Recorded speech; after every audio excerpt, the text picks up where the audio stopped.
ஆன்மீக பரிவர்த்தனை சேனல் நண்பர் அனைவருக்கும் வணக்கம். நம்ம இன்னைக்கு பார்க்க போகிறது 63 நாயன்மார்களில் அமுது படைத்து சிறப்பு பெற்ற நாயன்மார்களில் 4வதாக வரக்கூடிய நச்சூதர் மூர்க்க நாயனார். அவரை பற்றி தான் நம்ம இப்போ பார்க்க போகிறோம். இவர் தொண்டைவள நாட்டில் பாலியாற்றின் வடக்கே உள்ள திருவேற்காடு அப்படிங்கிற இடத்துல தான் இவர் இருந்தார். இவர் அடியவர்களுக்கு அமுது செய்வித்து தனது சொத்தை எல்லாம் விற்று தீர்த்துட்டாராம். ஆனாலும் இவர் தன்னுடைய தொண்டை தொடரணும் அப்படிங்கிறதுக்கோசரம் இவர் சூதாடுவதில் ரொம்ப வல்லவராம்.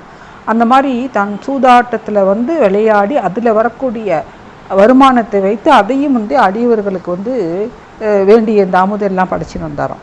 சூதாடுவது பாவம் அப்படின்னு தெரிந்து கூட அமுது படைக்கணும் அப்படிங்கிற ஒரே காரணத்துக்கோசரம் அந்த பாவத்தையும் ஏற்க துணிந்து இவர் அந்த மாதிரி சூதாட்டத்தில் வரக்கூடிய பணத்தை வச்சு அடியவர்களுக்கெல்லாம் அன்னதானம் செஞ்சுன்னு வராரு.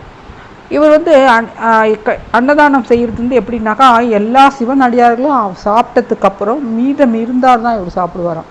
அது கூட எதனால் சாப்பிடுவாருன்னாக்கா, அடுத்த நாள் தான் உயிரோடு இருந்தால்தான் மறுநாள் வரக்கூடிய அந்த சிவனடியார்களுக்கு தான் அமுது படைக்க முடியும் அப்படிங்கிற காரணத்தினால தான் இவர் சாப்பிடுவாராம்.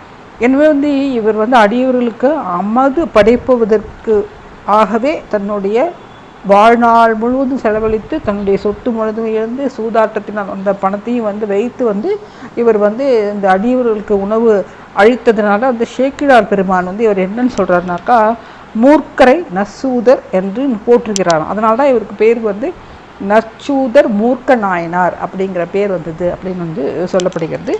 இதுதான் இந்த நச்சூதர் மூர்க்க நாயனாரை பற்றின ஒரு வரலாறு. அடுத்த நாயனாரை பற்றி அடுத்த வீடியோவில் பார்க்கலாம். நன்றி, வணக்கம்.